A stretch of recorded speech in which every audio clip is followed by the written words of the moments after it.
Halo semua, selamat datang di Paham Manajemen episode 7. Jadi video kali ini gue mau ngebahas tentang membangun mesin waktu bisnis, perjalanan menuju produktivitas tanpa batas dengan menggunakan komunikasi asinkronus.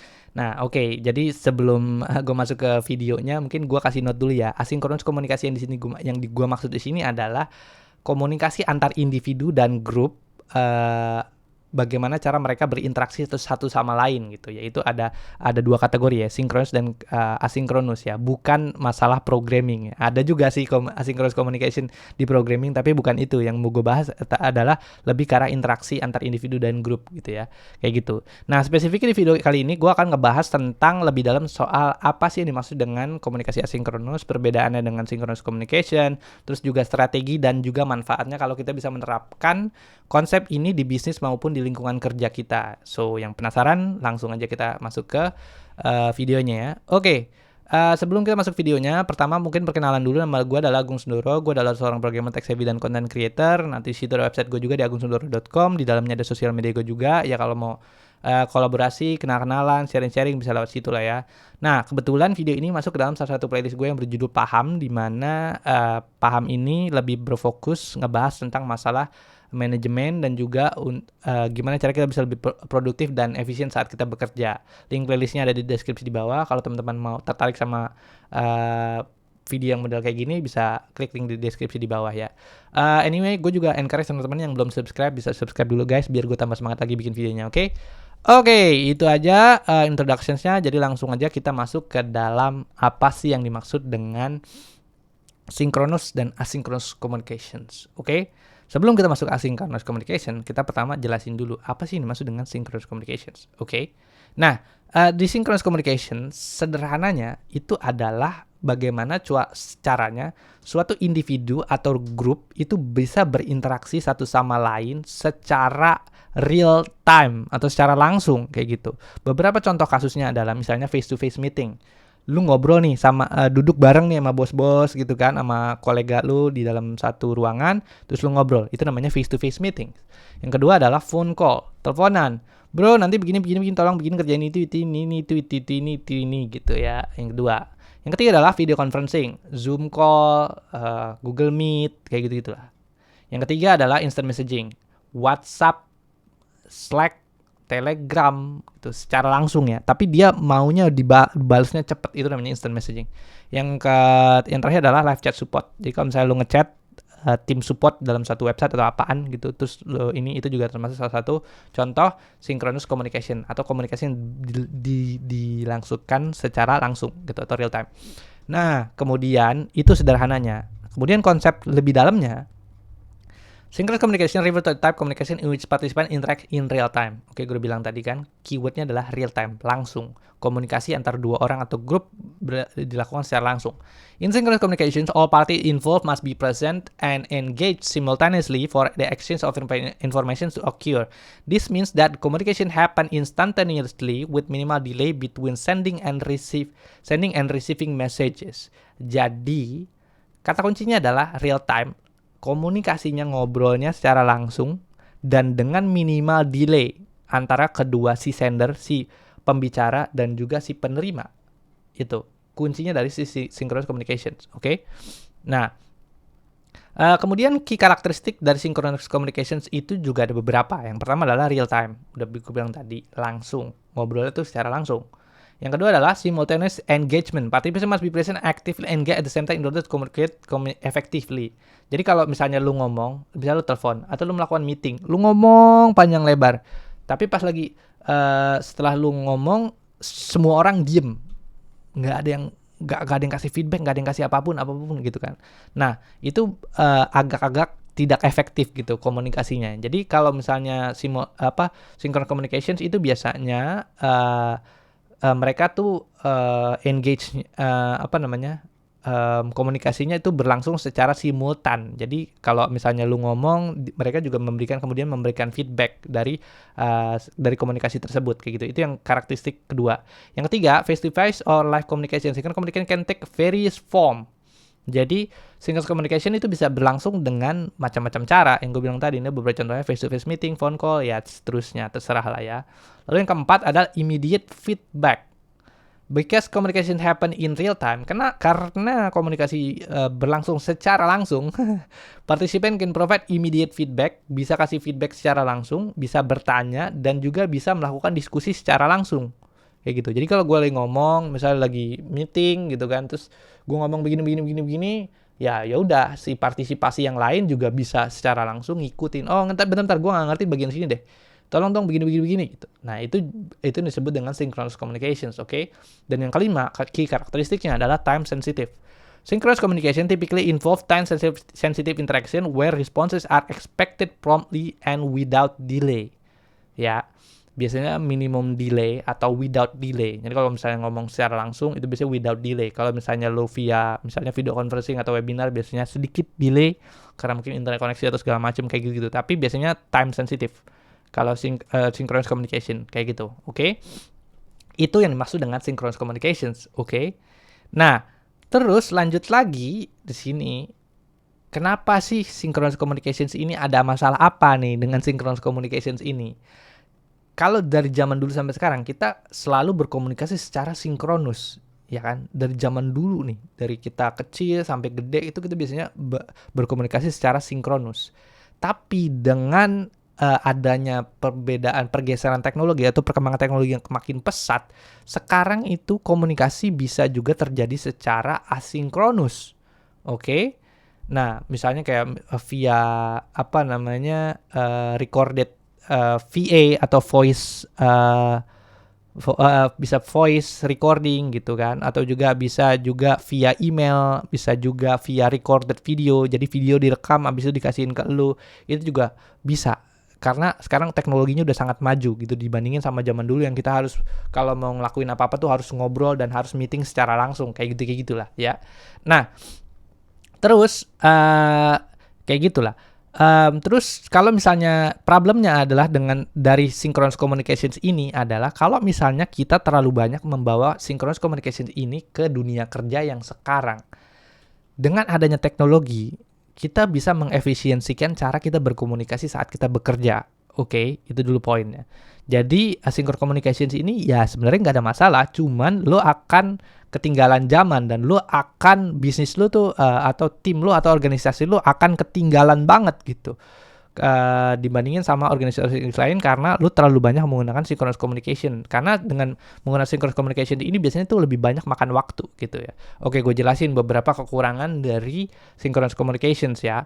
Yang pertama adalah time constraint. Synchronous communication places time constraint on interactions as participants must be available and responsive at the same time. Nah, time constraint contoh synchronous communication yang time constraint banget tuh contohnya apa? Meeting, webinar, seminar. Jadi kalau misalnya lu meeting nih kan lu berharap semua orang tuh bisa memberikan feedback secara langsung kan. Tapi biasanya perusahaan itu yang perusahaan jadul banget, baby boomer tuh biasanya kayak gini nih. Mereka tuh terlalu banyak meeting. Dulu gue pernah kerja di salah satu perusahaan di Jakarta. Terus abis itu gue meeting itu hampir 5 atau 6 kali sehari. Apaan juga yang dibahas gitu. Dan kadang-kadang cuman progress report.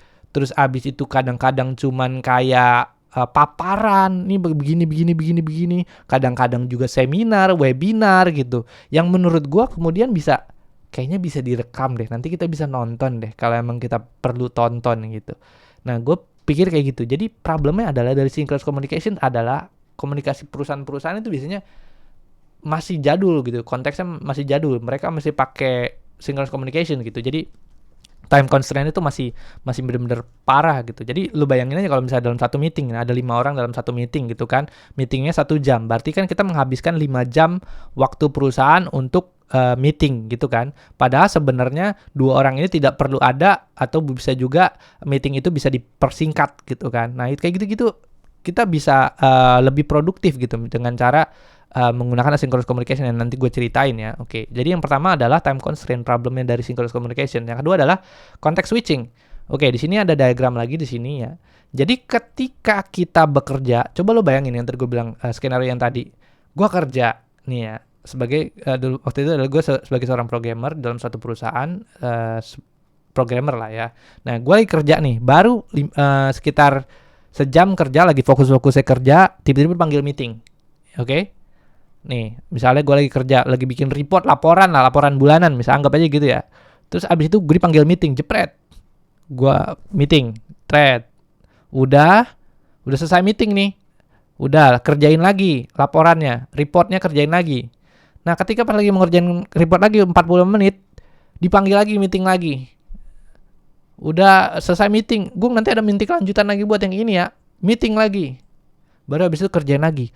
Lo coba kebayang nggak? Gila, gimana stresnya lo gitu kan, pindah-pindah pekerjaannya gitu. Apalagi pekerjaan-pekerjaan yang benar-benar butuh require extreme fokus atau benar-benar fokus kayak gitu ya, kayak misalnya programming, designing, ya terserah lah, marketing atau segala macam gitu, yang benar-benar harus kayak wah harus fokus banget kayak gitu. Melakukan research juga misalnya harus benar-benar fokus. Lo melakukan context switching secara terus-menerus, lo akan kemudian berimpact ke ini ada terusannya lanjutannya. Each time an individual shift their attention to respond to asynchronous communication, they need to mentally switch context, which can be time consuming and draining. Jadi kalau misalnya pas lagi gua kerja, lagi bikin program nih, baru sejam, cepret. Kayak tadi begini-begini, terus lu suruh meeting. Oke, pindah meeting. Nah, di meeting kan lu harus dengerin, fokus gitu. Nah, terus tiba-tiba lu state-nya lagi di meeting. Lu balik lagi ke ini gue bilang tadi kan sini. Lu balik lagi ke kerjaan lu. Udah selesai meetingnya 35 menit, baru kerjain lagi, lu lagi mau mulai fokus lagi, lu disuruh lagi kerjain yang lain gitu. Nah, dengan konteks switching kayak begitu tuh akan ngebuat otak lu tuh jadi pusing kan. Jadi pas lagi lu pindah lagi, lu akan harus berpikir lagi. Ini kayaknya tadi udah sampai mana ya? Terus gimana ya? Nanti selanjutnya gimana ya? Baru berpikir sampai situ disuruh meeting lagi kayak gitu. Jadi capek gitu kalau misalnya lu terlalu banyak konteks switching dibandingkan sama lu bener-bener fokus, nggak ada konteks switching, lu fokus kerjain baru nanti lu pindah misalnya udah selesai nih ngerjain report, baru nanti lu kerjain lagi yang pekerjaan lainnya, misalnya ngerjain email atau segala macam. Nah, kayak gitu-gitulah. Terus yang ketiga adalah dari problem dari synchronous communications adalah decreased attention span.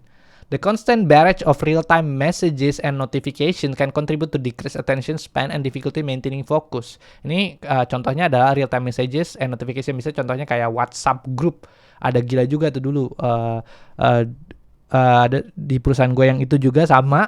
Itu dia mendistribusikan pekerjaannya via WhatsApp group. Betapa gokilnya kan. Jadi satu orang nih kasih kerjaan ke si A lewat WhatsApp group gini dikirim gitu kan. Nah, jadi setiap saat kita harus plototin tuh WhatsApp grupnya kan. Melihatin wah ini ada kerjaan buat gua apa enggak kayak gitu. Nah, kayak gitu akan ngebuat kita attention span-nya itu kita jadi tadinya kita bisa fokus untuk masalah pekerjaan kita, akhirnya kita jadi buyar gitu karena terlalu banyak liatin notifikasi dan messages yang ada di WhatsApp group gitu, harus liatin satu-satu kayak gitu. Nah, itu sih problemnya dengan synchronous communication gitu juga. Seminar juga sama gitu ya. Jadi kalau terlalu banyak seminar, terlalu banyak webinar, terlalu banyak meeting kayak gitu, akhirnya terlalu banyak konteks switching. Itu akan ngurangin attention span-nya kita untuk bisa benar-benar fokus bekerja kayak gitu. Nah, itu sih masalah itu beberapa masalah menggunakan synchronous communication yang terlalu banyak di dalam kantor. Kita sebenarnya dengan menggunakan digitalisasi teknologi yang udah begitu masif sekarang, kita bisa mengefisiensikan itu semua dengan cara apa? Dengan cara kita menggunakan konsep yang namanya asynchronous communications. Oke, asynchronous communication refer to interaction where individuals do not need to be actively engaged in conversation at the same time. Gampangnya gini, tadi kan synchronous secara langsung, ya kan, komunikasi secara langsung. Sekarang asinkronus, komunikasinya dilakukan tidak secara langsung, di mana individu di sini bilangnya individu tidak berharap mereka dibalas secara langsung gitu ya. Itu yang dimaksud dengan asynchronous communication. Nah, this form of communication allow participant to send message or communicate information without requiring immediate response from other party. Nggak perlu balas secara langsung. As a result, individu can engage of data or actively while waiting for reply. Nah, jadi ketika mereka sedang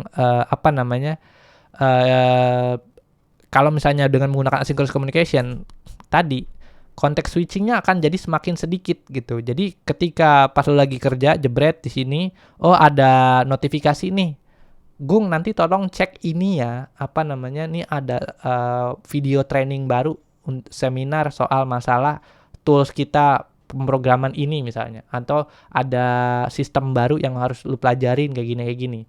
Pada saat 35 menit pertama lu kerja, lu ngelihat notifikasi itu, oh ya udah biarin aja gitu. Tapi tanpa harus meeting gitu kan. Dan lu bisa ngelanjutin pekerjaan lu gitu kan dari situ sampai selesai di sini, lu baru bales, oh iya oke Pak, sip. Atau lu bisa lu bisa bilang juga, oke Pak, sip, lu bisa bales di sini. Nanti ketika lu udah selesai baru lu cek tuh tadi si bosnya tuh nyuruh apaan kayak gitu. Nah, dengan cara kayak begitu itu konteks switching akan lebih berkurang dan juga akan jadi bisa lebih efisien saat bekerja kayak gitu. Nah, itu ya, example of synchronous communication between people including email, pasti ngirim email. Gue nanti ini instruksinya untuk penggunaan sistem baru caranya begini ya, via email bisa. Via text messaging bisa juga. Misalnya WhatsApp, Telegram, atau juga Slack gitu. Bisa di chat secara langsung, tapi tidak berharap immediate response ya, atau distribusi tasknya tuh tidak dilakukan secara WhatsApp kayak gitu-gitu ya. Itu udah jadul banget gitu. Biasanya via DM gitu orangnya. Terus juga DM-nya yang penting doang gitu. Enggak ini ya. Tapi kalau misalnya itu biasanya ada channel-channel tertentu gitu. Kalau via text messaging yang via asynchronous communication. Pokoknya intinya kalau di text messaging yang asynchronous itu biasanya tuh si pengirim itu tidak berharap itu dibalas secara langsung kayak gitu ya. Itu yang kedua. Yang ketiga adalah voice message. Bisa juga kayak lu kirim voice message atau VM gitu ke orang, Gung nanti tolong cek yang materi ini ya, tolong cek program yang ini ada bug di bagian sini kayak gini, tolong cek desain yang di sini ya, kayak gini via VM, via WhatsApp VM atau segala macam bisa juga kayak gitu ya. Atau ini yang gue paling suka gitu, kalau misalnya gue saat bekerja, yang paling gue suka adalah menggunakan recorded video. Kenapa? Karena menurut gue di antara 1, 2, 3 yang paling mudah untuk di-digest atau untuk diterima informasinya adalah recorded video. Kenapa? Karena dengan mendengarkan intonasi, mendengarkan gerakan kayak begini-gini nih, mouse-nya, oh nanti tombolnya ada di sini, tolong nanti yang bagian sini dicek ya, yang ini nanti di bagian cek begini-begini ya, itu akan lebih mempermudah kita untuk bisa menerima informasi secara utuh dibandingin sama email, text message, voice message. Kalau di kantor gue biasanya pakai recorded video kayak gitu. Nah, itulah yang dimaksud dengan asynchronous communication. Jadi saat kita bekerja itu nggak mesti semuanya tuh dihajar pakai synchronous communication gitu. Ya, sekarang udah ada cara baru gitu, ada pakai namanya asynchronous communication sehingga kita bisa meningkatkan produktivitas kita jauh lebih tinggi lagi. Nah, korelasinya dengan asynchronous communication ini, kalau kita lihat di sini ada chartnya yang kayak gini ya, antara produktivitas dan average response time. Ternyata kalau kita semakin cepat ngebales ininya, belum tentu juga gitu. Pekerjaan kemudian kita bisa jadi lebih produktif saat kita bekerja. Contohnya misalnya yang gue bilang tadi, pada saat lu lagi ngerjain desain atau report kayak gitu di sini ya, tiba-tiba lu diajak meeting gitu kan responnya immediate, produktivitasnya akhirnya jadi tadinya di sini baru ngerjain misalnya baru 10%, lu disuruh kerjaan yang lain di sini kan, thread. Jadi produktivitasnya itu sangat parah, jelek. Lu baru kesini lagi baru 2%, jadi 12%, lu suruh pindah konteks lagi. Kayak gitu-gitu terus. Akhirnya kalau terlalu cepat di sini, kalau terlalu banyak meeting, terlalu banyak interupsi saat pekerjaan, akhirnya dia nggak bisa fokus di sini. Jadi produktivitasnya parah.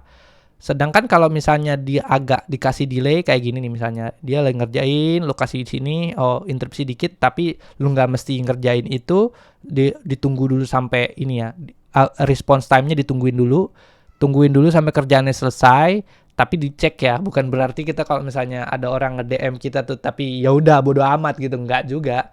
Tapi dicek, kayak gini, gue lagi ngerjain, lu bisa bilang, oke Pak, nanti gue cek deh kerjaannya kayak gini, nanti sejam lagi misalnya gue masih ngerjain yang ini, ya tungguin, cepret. Nah, dengan cara kayak begitu dan tanpa adanya meeting, potong-potongan konteks yang lain, itu kita bisa menemukan sweet spotnya di mana kita bisa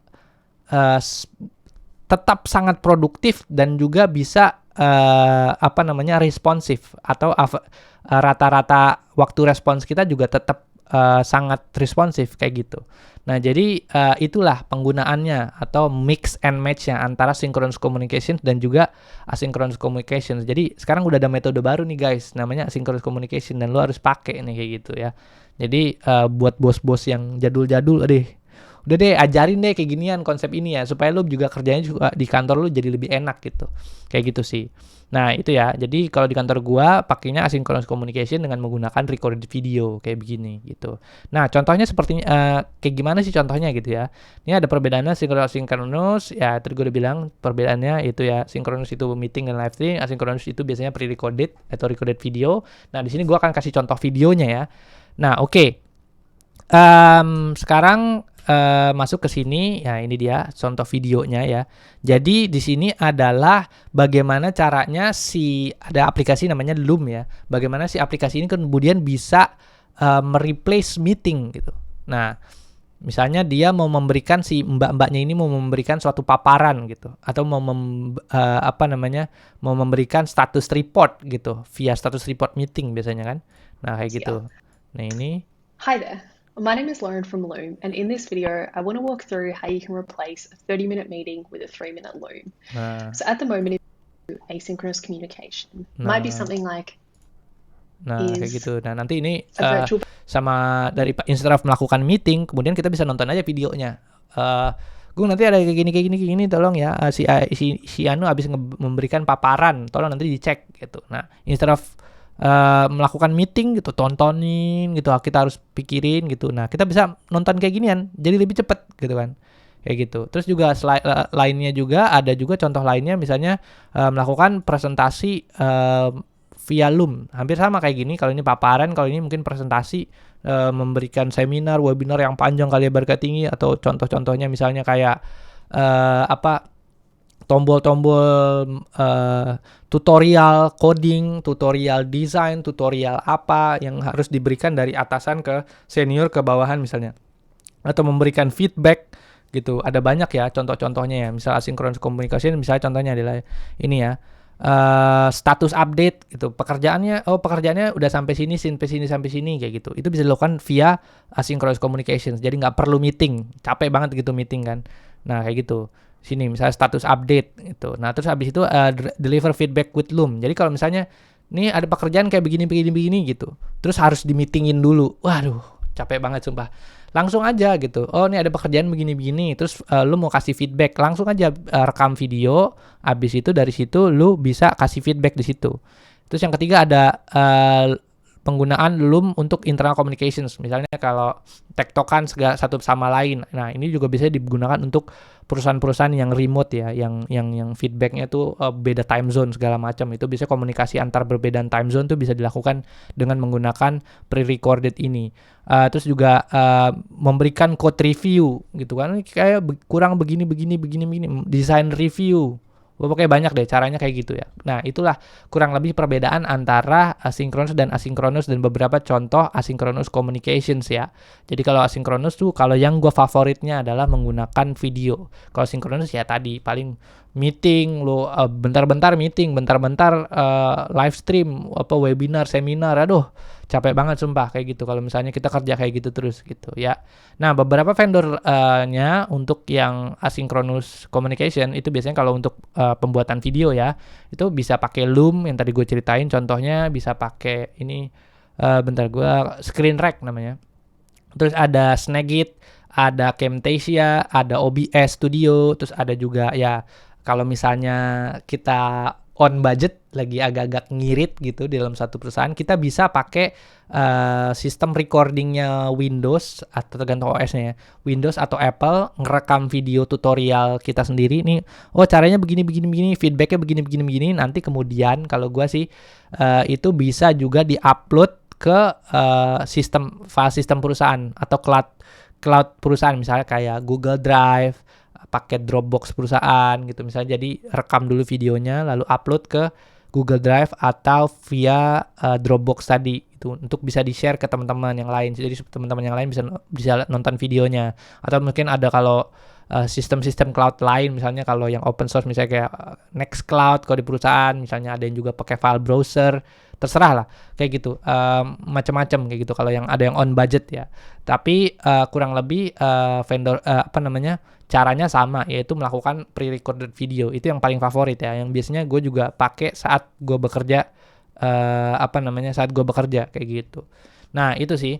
Nah selain dari selain kita menggunakan asynchronous communication ini, selain benefitnya adalah tidak adanya context switching atau context switchingnya tuh semakin sedikit, kita juga dengan menggunakan asynchronous communication, kita bisa, kalau misalnya contohnya ya, gue adalah orang yang sangat pelupa gitu, parah.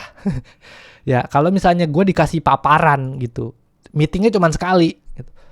Dah gokil, gimana ngingetnya lagi kan, gimana caranya, itu yang tadi diceritain tuh kemarin apa gitu ya, itu susah banget ngingetnya. Berbeda kalau misalnya kita melakukan perekaman video, oke, misalnya contohnya kayak gini, having to wait to share valuable information, or if your presentation is on Google Slides, misalnya dia paparannya tuh dikasih di dalam bentuk video kayak begini.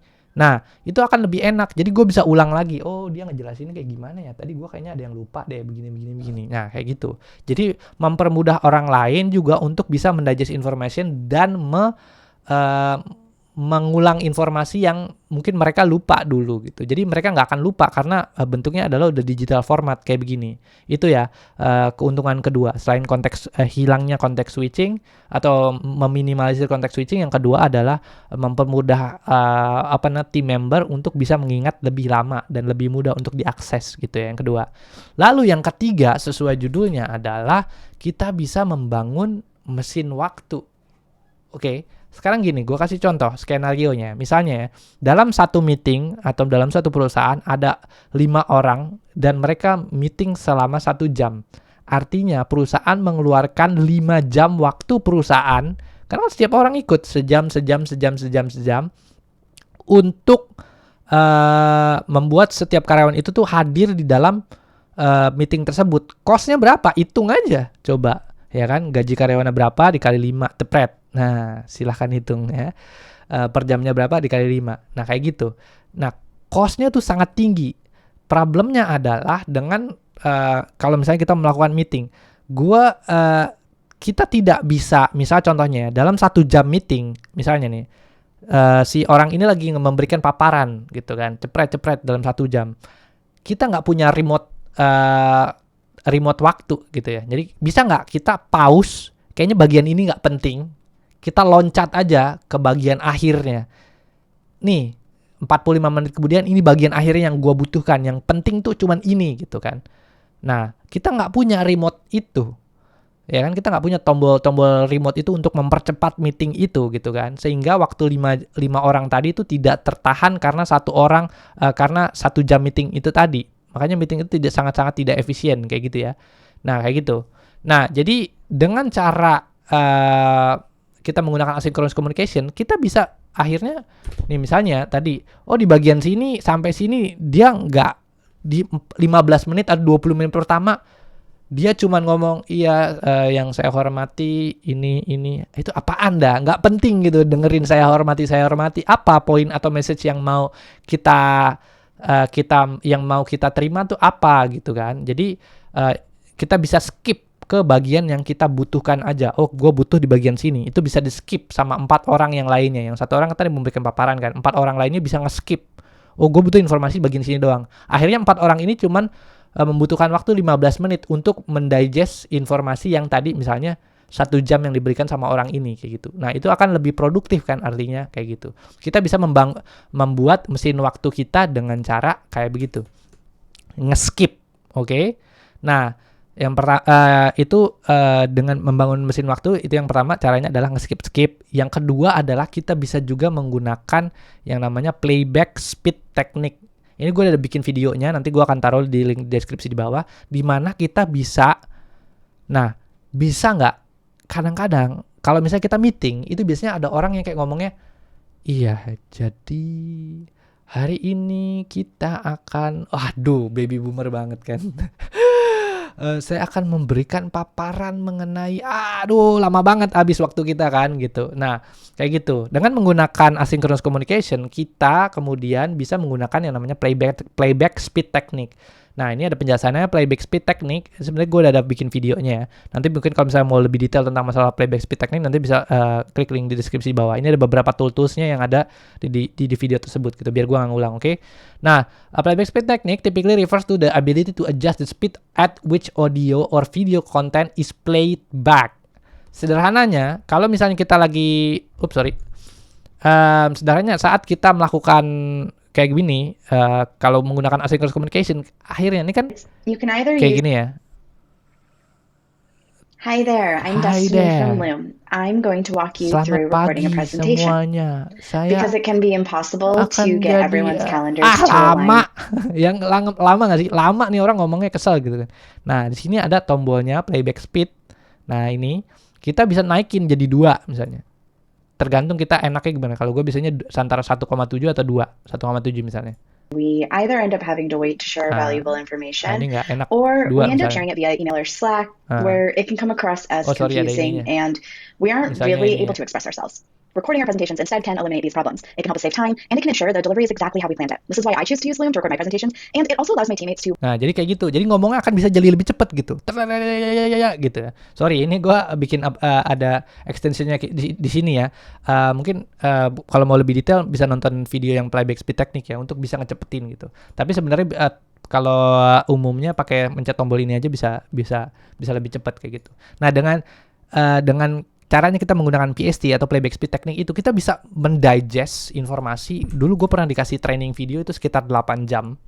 Ya kan, 8 jam video. Nah, dengan cara kita menggunakan playback speed technique tadi, kita bisa mereduksi number of time yang kita butuhkan untuk bisa mendigest informasi yang diberikan kepada kita. Misalnya kalau ada training 8 jam, kita bisa digest itu pakai PST tadi, kita digest thread dengan waktu 4 jam kalau kita speednya 2 kali lipatnya ya, atau mungkin misalnya cuma dalam jangka waktu misalnya 5 jam gitu ya, kalau misalnya 1,7 dan seterusnya kayak gitu. Jadi akan lebih enak gitu, dan produktivitasnya akan jauh lebih tinggi dibandingin kalau misalnya kita menggunakan synchronous communication, meeting lagi, webinar lagi, seminar lagi. Aduh, udah jadul banget tuh cara kerja kayak gitu. Jadi kita udah harus bisa bergeser ke arah kerja baru yang lebih modern, yaitu dengan menggunakan asynchronous communications.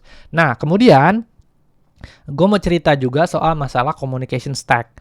Jadi saat kita melakukan asynchronous communication, kan kita mengutilize teknologi nih untuk bisa berkomunikasi dengan cara lebih efektif. Ada beberapa stack-stacknya atau layer-layernya yang kita bisa gunakan. Yaitu misal contohnya ya, ini communication stack, contoh aja. Misalnya pakai Telegram untuk kalau misalnya ada platform yang bermasalah gitu. Biasanya kayak gitu ya. Kalau di kantor, itu biasanya kita pakai, gue jelasin penjelasan dulu ya. Communication stack refers to the various method and channel used for exchanging information interacting with the team members. This method can be categorized into 2 main types, asynchronous communication and asynchronous communications. Oke, ada synchronous di bagian sini dan ada asynchronous di bagian sini. Jadi communication stack strategi dalam suatu perusahaan itu kayak begini, kurang lebih ya. Biasanya umumnya tuh biasanya kayak begini. Kenapa kita pakai communication stack kayak begini yang lebih modern dibandingin yang sama yang dulu? Udah pokoknya meeting terus kayak gitu. Karena gue bilang tadi, kita akan lebih dalam satu perusahaan dengan menggunakan asynchronous communication, dengan kita punya communication stack kayak begini, jadi kita bisa lebih efektif gitu untuk mendeliver informasi dan juga bisa meningkatkan produktivitas kayak gitu. Nah, contohnya tadi gue bilang ada Telegram, biasanya itu kalau di dalam satu kantor itu biasanya pakai Telegram untuk kalau misalnya ada emergency, ada beberapa platform yang bermasalah, kita ngobrolnya akhirnya pakai Telegram. Yang kedua adalah misalnya ketemu secara langsung, face to face, itu juga biasanya dilakukan perusahaan, masih dibutuhkan gitu. Misalnya kayak pada saat annual company retreat, smaller team retreats, conference retreats tuh kayak misalnya kalau di Indonesia tuh kayak company gathering. Misalnya kita jalan ke puncak, kita jalan ke suatu daerah tertentu untuk wisata sama kantor bareng-bareng, itu namanya retreat gitu ya. Jadi kayak gitulah kurang lebih. Itu juga masih diperlukan gitu. Ini namanya communication stack nih dalam suatu perusahaan. Lalu ada Zoom and Google Meet. Nah, ini biasanya tuh digunakan hanya untuk kalau misalnya perusahaan modern ya, itu biasanya digunakan hanya untuk waktu-waktu tertentu doang atau event-event tertentu doang. Misalnya kayak monthly meeting, satu one on one, monthly meeting atau one-on-one meeting, kalau misalnya mau ngejelasin secara dalam tentang suatu hal dan juga itu case-nya emergency, itu juga penting. Kita masih melakukan pakai Zoom atau Google Meet kayak gitu-gitu. Terus abis itu juga team meeting, ad hoc meeting for particular complex issue yang gue bilang tadi. Kalau isunya tuh susah dijelasin atau emergency, itu harus biasanya meeting dilakukan masih sinkronus gitu, pakai Zoom dan Google Meet. Tapi pada umumnya meeting itu tidak dilakukan untuk di luar dari masalah-masalah tersebut. Kalau misalnya cuma kayak status report, terus abis itu tadi gue ceritain yang di sini ya. Nih, kayak misalnya status report, feedback, internal communications antar tim yang berbeda kota, berbeda time zone, terus memberikan code review, seminar, webinar, itu kita biasanya nggak ada meeting.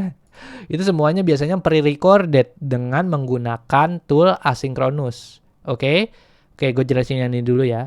Yang pertama adalah yang gue bilang tadi, kalau misalnya on budget, lu bisa pakai Google video direkam, habis itu masukin ke dalam Google Drive. Nanti di-share, nah dari situ bisa orang-orang bisa nonton. Atau bisa pakai GitHub untuk misalnya melakukan code review segala macam, bisa pakai Google Doc untuk misalnya teks atau daripada pakai email pakai Google Doc. Gitu kan, bisa juga pakai Figma untuk desain atau U-Track untuk task distribusi dibandingin sama WhatsApp gitu. Dalam satu grup, wah semua dimasukin dalam situ, pakai U-Track gitu. Pakai project management tool akan lebih mudah gitu misalnya. Nah, itu juga bisa kayak gitu. Jadi ini ada beberapa tools yang digunakan untuk asynchronous communication in a context, comments on design, memberikan feedback, memberikan copywriting, misalnya code specifications dan mendistribusikan task dan segala macam, itu biasanya kita menggunakan ini semua. Nah, terus kemudian untuk yang pre-recorded specifically atau cara melakukan komunikasi secara langsung, itu biasanya kita pakainya misalnya Slack atau Microsoft Teams atau pakai Loom tadi untuk biasanya memberikan real time feedback secara langsung kayak gitu. Entah feedback video, kombinasi juga bisa, misalnya antara lu ngerekam video via Loom, habis itu lu kirim ke Slack, itu bisa juga. Merekam video lewat Loom, kemudian kirim via Microsoft Teams, merekam video via Loom, kirim ke U-Track, itu bisa juga. Atau merekam video via, yang gue bilang deh ya, via platform-platform yang tadi, contoh-contohnya itu, terus habis itu dikirim ke U-Track untuk komentar atau memberikan feedback untuk specific issues, kayak gitu-gitu juga, itu bisa. Jadi di bagian sini, layer ini adalah ini bagian untuk announcements, ideas, inspiration, feedback, atau juga kalau misalnya mau ngobrol-ngobrol biasa tuh bisa juga lewat platform ini kayak gitu. Nah, dengan cara kita mengkombinasikan sinkronus dan asinkronus kayak gini, akhirnya perusahaan akan bisa menjadi lebih produktif gitu. Jadi bisa memotong-potong bagian-bagian yang tidak penting dalam suatu perusahaan menjadi lebih efisien gitu, cara mereka berkomunikasi gitu. Nah, setiap perusahaan punya communication stack-nya masing-masing ya. Ini kan gue kasih contoh contoh yang punya gue aja sih kayak gitu. Biasanya gue pakainya stack-nya tuh yang kayak begini gitu ya. Nah, ini ada juga beberapa contohnya ini kalau misalnya pakai Google Meet, ngobrolan teleconferencing, terus habis itu di sini pakai U-Track. Ini gue udah bikin videonya juga. Nanti link gue akan taruh di deskripsi di bawah. Penggunaan U-Track atau mendistribusikan task secara efisien dan produktif tuh kayak gimana, kayak cara mendistribusikan task tuh dalam suatu kantor gimana supaya bisa efisien tuh udah gue jelasin di video U-Track. Terus di sini soal masalah Slack atau cara berkomunikasi secara efisien gitu di Slack gitu dengan menggunakan channel-channel gitu. Nah, kayak gitu sih. Ini ada beberapa gambar-gambar dan contoh-contoh ya. Kayak gitu. Ini yang dimaksud dengan communication stack. Jadi kalau kita mau dalam suatu perusahaan, kita juga harus menentukan strategi kita, cara kita berkomunikasi itu seperti apa gitu ya.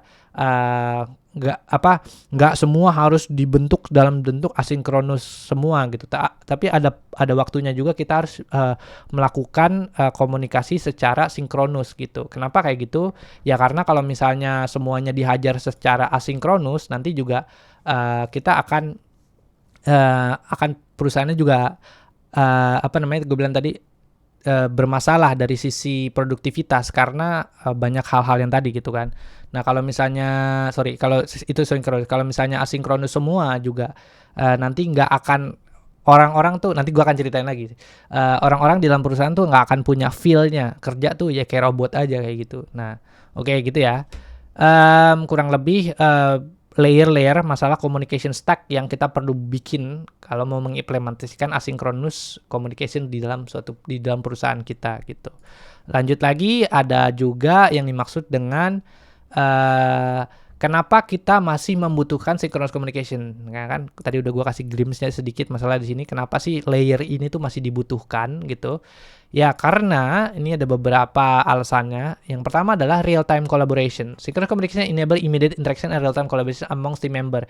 This is especially beneficial of tasks require decision making, brainstorming session or resolving urgent issues. Gue bilang tadi kan, kalau ada yang bentuknya decision making yang benar-benar harus nih urgent, kritikal, menjelaskan kompleks isu yang susah banget itu, problemnya itu harus dijelasin secara ribet gitu. Nah itu terus juga harus ada resolving urgent issues gitu. Nah itu harus lu harus mau nggak mau harus meeting gitu. Susah kalau misalnya nggak meeting gitu. Kalau pakai asinkronus kan agak lama gitu feedbacknya. Sedangkan kalau meeting kita bisa clarify atau selesain masa itu dengan cara cepat kayak gitu sih. Kenapa synchronous communication masih dibutuhkan. Yang kedua adalah clarification and feedback. Ya udah pasti ya akan lebih cepat kalau misalnya synchronous communication allow instant clarification and questions immediate feedback. Atau kalau ada kita butuh immediate feedback, ini gimana nih, kita bentar lagi udah harus launching, nah, kayak gitu-gitu. Building relationship, gue bilang tadi, supaya kita kerja tuh nggak kayak robot. Kadang-kadang kita juga harus melakukan synchronous communication gitu. Misalnya kalau di kantor gue ada virtual barbecue kayak gitu-gitu, lucu-lucuan, bercanda-bercanda, ngobrol, ngebahas tentang di luar dari topik pekerjaan untuk bisa supaya kita sebagai tim tuh bisa lebih bisa lebih enak gitu kerjanya, nggak kayak robot gitu, punya sense of belonging di perusahaan kayak gitu-gitu. Yang kan pada kompleks problem solving ini udah dijelasin hampir sama.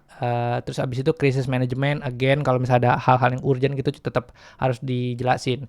Itulah kenapa masih synchronous communication masih tetap dibutuhkan dalam suatu perusahaan gitu ya. Jadi nggak semuanya asynchronous mentang-mentang sekarang udah teknologi techy kita pindah semua, enggak juga, tapi kita harus juga mix and match antara kedua itu antara misalnya kayak tadi meeting secara online kalau fixing segala macam, terus juga misalnya kayak company retreat juga itu penting juga. Misalnya ini mungkin ibu-ibunya terlalu bersemangat gitu ya, kadang senam poco-poco company gathering kemana kayak gitu-gitu kadang-kadang penting juga gitu, atau virtual barbecue gitu ya kalau pekerjaannya tuh semua remote, itu penting juga untuk memberikan sense of belonging dalam suatu perusahaan itu sih.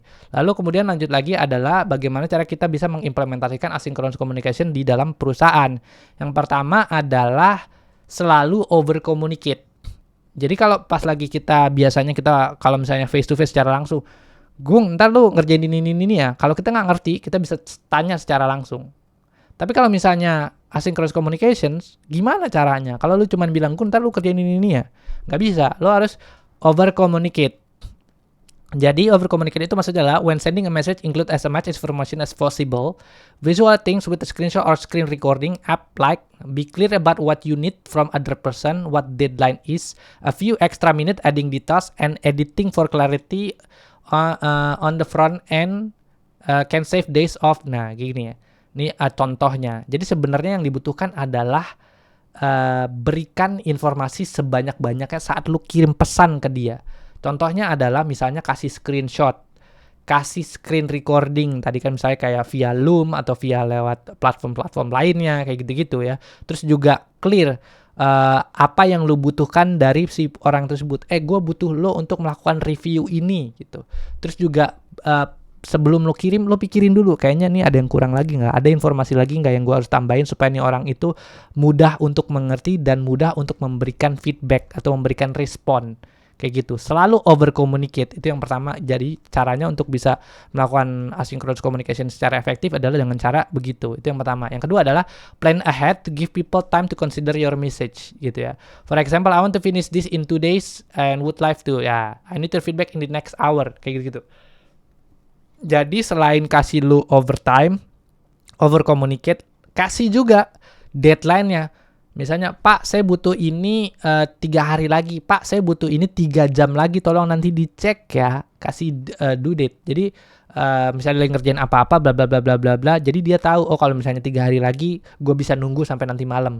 Oh kalau misalnya 3 jam lagi, gue bisa. Oh gue harus buru-buru nih gitu kan. Kayak gitu. Ya, lo harus kalau misalnya lo mau menggunakan asynchronous communication yang efektif dalam satu perusahaan, lo harus punya template-nya sih sebenarnya kayak gitu. Nih template-nya gini, waktunya bla bla bla, informasinya apa, lalu screenshot-nya, terus habis itu bla bla blanya harus jelas kayak gitu. Ya, ini ada contohnya di sini ya. Nah, terus yang ketiga adalah say no to unnecessary meeting. Gue bilang tadi kan, kadang-kadang tuh baby boomer nih yang paling sering nih. Mereka tuh apa-apa, udah kita meeting aja. Oh udah, kita meeting aja gitu. Padahal isunya nggak urgent banget gitu. Dan mereka, aduh apaan sih ini buang-buang waktu gitu, meeting kan terlalu ini, repot gitu. Nah, ketika mereka minta meeting, kita bisa memberikan celahnya tuh caranya kayak gini ya. Nah, ini kita ada tricksnya. Next time someone ask for a quick call, try one of these incredible user script from Dropbox. Jadi di Dropbox itu kalau ada yang minta meeting, mereka selalu bilang kayak gini. Terima kasih sudah menginvite saya ke dalam meeting ini. Bisa nggak kalau misalnya kita menyelesaikan masalah ini dengan twist thread instead misalnya, atau dengan cara videonya direkam gitu daripada dengan menggunakan meeting gitu. Kayaknya gue atau misalnya lu bisa bilang gini, gue kayak udah terlalu banyak meeting deh hari-hari ini, tapi gue masih bisa, gue masih pengen disiplin dengan schedule gue. Bisa nggak kalau misalnya menyelesaikan masalah ini tanpa kita harus meeting gitu, atau kita chattingan aja, bisa nggak kayak gitu. Dan ini ada contoh lainnya juga gitu, pakai nih Google Doc, Figma, GitLab Issues, atau gue bilang tadi pakai U-Track, atau pakai tools lainnya lah kayak gitu kan. Nah kayak gitu, jadi ilangin meeting yang nggak perlu gitu. Baby boomer, gue nggak tahu deh kenapa baby boomer demen banget meeting gitu ya. Jadi ini dicoret, meetingnya nggak perlu, langsung aja ilangin kayak gitu ya. Jadi caranya untuk bisa mengimplementasikan asynchronous communication adalah hilangkan unnecessary meeting. Yang keempat adalah set reasonable team-wide expectation for accepting response times gitu. Kadang-kadang kita bilang, Pak ini 3 jam lagi harus di ini ya. Tapi ya namanya orang kerja kan pasti ada delay-nya, atau delay ngerjain apa lagi banyak banget, lagi penuh banget gitu. Misalnya kita punya SLA atau Service Level Agreement, pokoknya, gue geser dulu ya, nggak kebaca ya. Misalnya suatu message harus paling lama dibalas 24 jam meskipun due date-nya adalah misalnya 3 jam gitu, atau due date-nya 1 jam. Kayak gitu. Ya kalau misalnya lagi ngerjain yang lain atau lagi hal-hal urgent ya mau gimana, mau nggak mau kan harus nunggu dulu kayak gitu-gitu kan. Jadi set expectations gitu, jangan sampai pengen semuanya itu cepet kayak gitu ya, nggak bisa juga bro gitu. Kayak gitu sih. Jadi yang keempat adalah set reasonable time expected for acceptable response time. Yang keempat. Yang kelima adalah make transparency and documentation priority. Jadi selalu mencatat apapun itu ke dalam bentuk form of documentations, wikis, atau notes, atau sekedar notes atau catatan, SOP, terserah lah kayak gitu-gitu. Nah, dengan cara melakukan kayak gitu, kita akan bisa melakukan asynchronous collaborations atau asynchronous communications itu dengan cara lebih efektif dan efisien gitu. Jadi orang tuh pas lagi ini nggak nanya lagi, ini yang ini kemarin gimana caranya? Semua tuh udah tercatat. Makanya kalau di kantor gue tuh gue selalu dibiasakan untuk mencatat segala hal tentang segala hal gitu kan. Tentang kita ketemu teknologi baru, kita harus catat. Kita tentang ketemu cara baru, workflow baru, itu cara kerja baru yang efisien, kita catat, masukin dalam SOP. Kita ketemu cara baru untuk kayak gini-gini, catat lagi. Cara baru, teknik baru, kita bikin dokumentasi, wiki kayak gitu. Jadi sangat efektif gitu komunikasi asinkronusnya kayak gitu sih. Jadi nggak di setiap video pas lagi melakukan asynchronous communication itu isinya ya menceritakan hal yang sama gitu ya, buang-buang waktu aja sih kayak gitu kalau kita melakukan asynchronous communication atau asynchronous collaboration yang bentuknya kayak gitu ya, kurang lebih sih kayak gitu sih soal masalah bagaimana caranya asynchronous collaboration. Terus juga gua akan kasih sedikit infografis ya, kenapa kalau bisa dalam satu perusahaan kita memiliki sesedikit meeting ya. Yang pertama adalah kalau misalnya berdasarkan rata-ratanya itu di US itu 62 meetings are attended each month, setiap bulan. 62 meeting, kebayang nggak? Gila. Jadi dalam satu hari at least itu mereka 2 atau 3 meeting dalam sehari gitu kan. 62 meeting dilakukan. Setengah dari setiap meeting are considered to be waste of time. Wah, ini hasil infografik nih, bukan gue yang ngomong ya. Jadi buang-buang waktu, nggak penting gitu meetingnya. Setengahnya gitu kan. Bisa dilakukan secara asinkronus gitu ya. Yang terus selanjutnya adalah 31 hours spent in unproductive meeting every month. 31 jam, kebayang nggak? Kalau misalnya man hour-nya kita dalam perusahaan itu berapa, dikali jumlah misalnya dalam satu meeting itu ada 10 orang, dikali 31, waduh banyak banget ya.